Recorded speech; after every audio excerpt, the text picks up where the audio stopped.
This is Good Morning Mumbai, and you're with Hrishi K. Radio 1. Very pleased to have one of the foremost thinkers and actors of our time on the show. It's Farooq Sheikh Saab on Good Morning Mumbai. Good morning, Farooq Saab. Welcome. Good morning, sir. Good morning. Lovely being here and talking to all your, millions of listeners. I'm just so pleased to see you back on the silver screen. Thank you. I hope you'll stay as pleased after you see the film. Of course I will, Farooq Saab. My question is, they always say that an actor never lets go of the knot in his stomach. Was there a knot in the stomach on the first day of Listen Amaya? Actually, the knots were all donated by me to my producer-directors. That is Avinash Saab and Geeta ji. So they took all the knots from me and they're still carrying the knots with them. How beautifully put. Deepthi Naval and yourself, it's been an abiding friendship and a partnership in cinema through the ages. How much has that changed, that chemistry changed on screen and off it? I don't think our personal equation has changed at all. We are looking, of course, 50 years younger and thinner on screen. But that apart, you can pick up the threads as soon as you meet again. And when you have a script that helps you along and a directorial team that lets you be within the parameters of the script, then it's really a pleasure to get back to old colleagues and to work with them all over again. My question to you is, here is someone, which is yourself, who's worked with Satyajit Ray. That's right. Basu Bhattacharya, Hrishikesh Mukherjee, all the doyens of the cinema world. And then you start working with younger directors. Is there a lot of adaptation that needs to happen? Not really. I'll tell you something very interesting that is common to all filmmakers of this kind. Their zeal and their enthusiasm is a thread that runs through all of them. Each one of them believes that every scene and every shot that they are picturizing has to be as perfect can be. So that is a very infectious kind of feeling and it spreads into the unit. The artists also pick up those emotions very quickly and then their involvement in what they are trying to do for the filmmaker or for the director gets to be that much better. So I think all said and done, it's always a pleasure to work with somebody who's making their first film. Because for the first film, they are willing to go not just the extra mile, they are willing to leave everything else behind and keep going on till they get what they wanted. In conversation with the wonderful Farooq Sheikh, Listen Amaya, it's out in the theatres day after tomorrow. So please go and watch it. Support great cinema, independent cinema, so to say. I'm also very, very curious to know, when you come into a role like this, you're playing a photographer, correct me if I'm wrong. Is there any method acting involved or do you just go by instinct? Did you spend time with photographers, pick up cameras, handle them for some time? I was made to pick up cameras and handle them by Avinash sir. Because before this happened, I didn't know the front side of the camera from the back side of it. But then he told me that, all right, let me at least show you how to hold a camera. And then if you promise not to break it and damage a very expensive piece of equipment, I'll allow you to use it in the film. So he told me sort of the mechanics of holding it and how to appear as if you're very professional and things like that. But over a period of time, you get the hang of it. And then the camera behaves well with you and you try to behave well with the instrument and things sort of worked out quite well. Well, at least you're treating the camera as a human being. Very much. The camera treats you very well. much. That's great news. Tell us about your character, Farooq Saab, and the movie. Jayant Sinha, the character that I play, is a person who comes from, a very cultured, very well-to-do family background. So he doesn't really need to sweat and toil for his needs and necessities and his share of luxuries. But photography is a passion with him. And he treats it more like a vocation than something that he has to do professionally. And that is really what causes him to befriend Amaya. And the two of them get together and start walking around, building a story of old Delhi, picturizing the story that they are building. And what really struck me was, because I had never done the role of a photographer, is that like so many other things that happen, the camera allows you to focus sharply. And not to have any side visuals. Once the lens is fixated on something, then you are viewing only that much and only that frame. That is something that helps the actor also to come down and narrow down onto what he or she is trying to do. That is something that came to me when I was doing the photography bit. Apart from that, of course, it gives you a backache because it's a heavy camera and you get a neckache because it's a heavy equipment. But it was fun all the way. And the audience never gets to see that. They never see the trials and the tribulations that an actor goes through. We are always smiling. So he is like a father figure to her. To Amaya. But he's like a senior friend who has common interests. And Amaya is actually like the symbol of youth. and this new generation. All energy, all zeal, all excitement, and completely given to the thought that what I think has to be right. And what I think is right has to be similarly thought of by everybody else. But that is the youth of today. I mean, they're so sure of themselves even when they're wrong. Farooq Saab, you speak from great experience. A man who has 3 daughters. I can see the confidence with which I need to dispel this fiction. I don't know where the third daughter has come from. there are 2 only, is I it? sadly, only 2 daughters. I wanted about 6, but I got only 2. Well, I have a daughter too, and I know great. the feeling. So you They want are more the and most more. wonderful things that God can give you. Is that the relationship with your daughters too? I mean, they have a mind of their own, so they you can have- only be a friend. They have several minds of their own, and they think I have no mind of mine. So they're always telling me how often I'm wrong and how completely I'm mistaken in whatever I'm saying.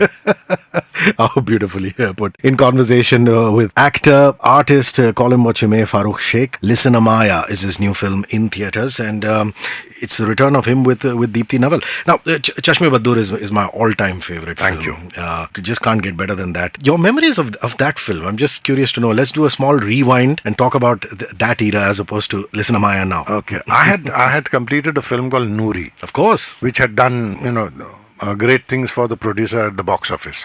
And after Noori, I got about 41 or 42 offers of good, bad, indifferent Nooris. That Pahadon ki Ruhi, Fala ki ye, Fala ki wo. And I thought that I should stay as far away from all of these as possible. So for 2 years, I did no work. And I was just very busy saying no to Pahad and to Ruhi and etc. etc. Then I get a call from a lady called Sai Paranchpe. And she says, I'm so and so, so and so. I have a script to narrate to you. Would you like to come over and hear it out? So I went over to her place and she read from word 1 to the end the script of Chashme Baddoor. As anybody who has seen the film will immediately, empathize that it's a beautiful script. Yep. And every little page had something new and something interesting to offer. So I said, Sai, I'm all for it. Let's talk to the producer. So the producer Saab, who was the late Gul Anand, who's made several very popular films before and thereafter. He met me and then we discussed all the finer details of the not so fine things, such as payments and things like that. He was not in agreement with what I wanted to charge. So he said, no, I'm sorry, I can't do this and it's not going to work out. So I said, okay, thank you very much. Then Sai called me again in the night. She said, what are you doing? I want to. I said, Sai,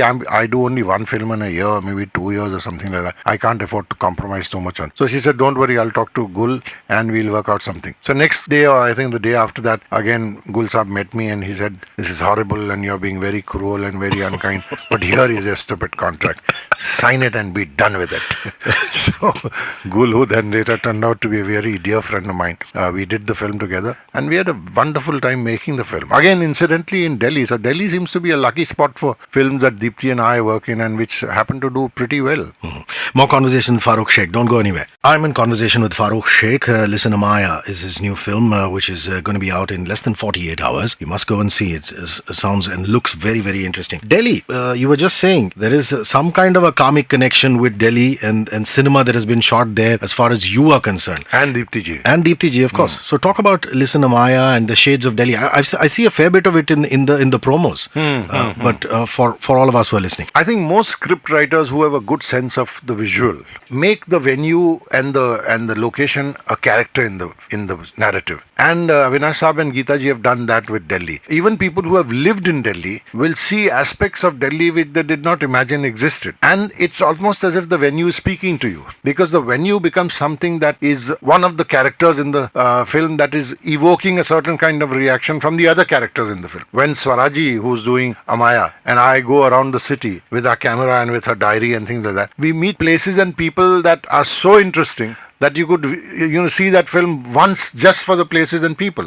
And I don't want to ruin the story and the narrative for the viewers, but there is particularly one character whom they will find so engrossing and so endearing that they will pay more attention to that character than they do to Swaraji and me in the first viewing of the film. And then when they go to see the film the second time and the third time and probably the fourth time, then they'll start paying attention to Deepthi ji, me and Swaraji as well. as a complete aside, you studied to be a lawyer. I am qualified. You're lawyer. a qualified Yeah, lawyer. yeah. So- That's why I make such a mess of my role. Pray, how did acting happen? I mean, your father was an eminent lawyer too. Yeah, too. He was a lawyer, and that's how I joined law, thinking that चलो life में कुछ तो करना ही है, तो वकालत ही कर लो. But whilst I was completing my law, Mr. M.S. Satyu, who was a very senior and respected director of IPTA, IPTA, offered me this script of Garm Hava, and I liked what he had to offer, and we all love and respect Satya Saab for as long as we have known him. So I said, okay, without the least bit of thought about films becoming a career, because that was furthest from my mind. And that film, I had a very small role in it, but the film came in for a lot of critical acclaim. And it has indeed turned out to be one of the best Hindi films that we have made in the last 50 years. And then Mr. Ray happened to see Garm Hava. So he offered me Shatranj Ke Khiladi. And Mr. Muzaffar Ali, who also saw the film, offered me Gaman. And फिर, as we say in Hindi, के वो गाते गाते गवैये हो जाते हैं. मैं करते करते actor हो गया. It's 100 years of Indian cinema. And who would you say had the most vital contribution as a director to Hindi cinema of all forms? I think I would be grossly unfair if I named only one. So name three. I'd probably name more than three, but Please. can begin with, people like Mehboob Khan Saab, Shantaram Saab, Bimal Roy, Guru Dutt, K. Asif for the immortal Mughal-e-Azam, and then this new stock of filmmakers that has come in now, who are catering to the sensibilities of the generation that is, post 1980. That is a different generation, has come with a different mindset. So to keep pace with that mindset requires the kind of mindset that this generation of filmmakers need. And some of them are really very bright. When you watch your kind of cinema, it was called art cinema or a parallel movement in that day and age. Of course, the notable exception being Noori and a few others maybe.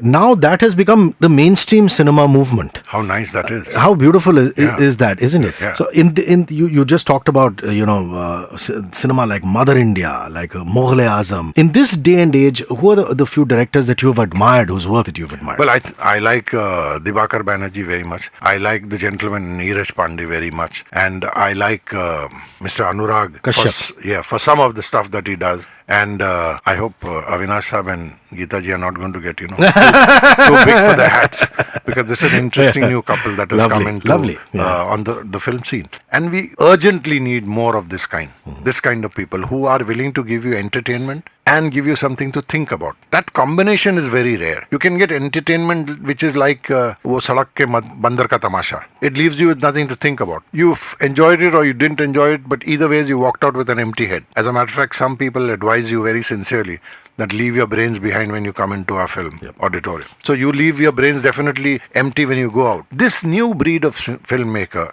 gives you entertainment and then gives you a thought to take home, which is why this kind of cinema has a much longer. Some of the most popular films of today will not be even wished for or remembered 5 years down the line. But a lot of these films which don't make quote-unquote 200 and 300 crores at the box office will still be viewed 20 years from now, 25 years from now, even longer than that. That is really the future of good cinema. How well put. And we have formats like YouTube and the DVD, CD, Absolutely everything, true. and the iPod, which will continue. One major grouse that most old-timers or people who've been in the film industry for a long, long time is regarding the quality of lyric writing. Everybody universally says that has gone down. Your thoughts on And that? script writing. Writing, period. Whether it is in the form of the script, whether it is in form of the dialogue, whether it is form of the lyric. Some of it is so bawdy and some of it is so undesirable, it leaves you distinctly uncomfortable. I do not know whether it is paucity of ability. And it's like a famine of good thought that is displayed in some of the films, that you don't have anything good to offer, so let us offer some. It's, pardon me for making this analogy, but it's like somebody throwing his clothes off in the middle of the road. So everybody is bound to look at him, but nobody is going to admire him. Some people might even ogle at him, or her, God forbid, but nobody is going to admire that, and nobody will want to be like that. So that is something that cinema writing in terms of the script, the dialogue and the lyric writing is becoming like. We don't need that, because you can do very entertaining, very engrossing, very memorable stuff with good writing. And it's a pity that we don't give the writer the kind of importance that he or she deserves. Coming back to Listen Amaya, Deepti Naval's role in the film and her characterization. Deepti ji plays Leela, the woman that I get emotionally involved with, and she's also Amaya's mother. They have a terrific relationship which borders on extreme care and love and immense attention and concern from the mother's side. And like most children, particularly single children, and even more specifically children who have only one parent, from the daughter's side, it is like love to the point of excessive possessiveness. So my mother must belong to me and me alone and nobody else. And I should belong to the whole world, and the whole world should belong to me. But that is something, that's the kind of, for want of a better word, self-concern that many children have. They forget that there is a world that is larger than their needs and their minds and their emotion. That is the kind of relationship that Deepti ji here. What I particularly liked about the script and the manner in which they treated the script is that all these major characters, but be it Amaya, be it Leela, Jayant, or one or two others, are all very decent people. There are no villains or villainous activity in the film. They're all very decent people. So even resolution of conflict involves good grace and even an element of sacrifice. It's not that I'm going to step on your toes, if you don't like it, just move out. So that is another aspect of this film that I enjoyed very much. And ultimately, the mood of the film reflects the heart and the mind of the filmmaker. So that comes through.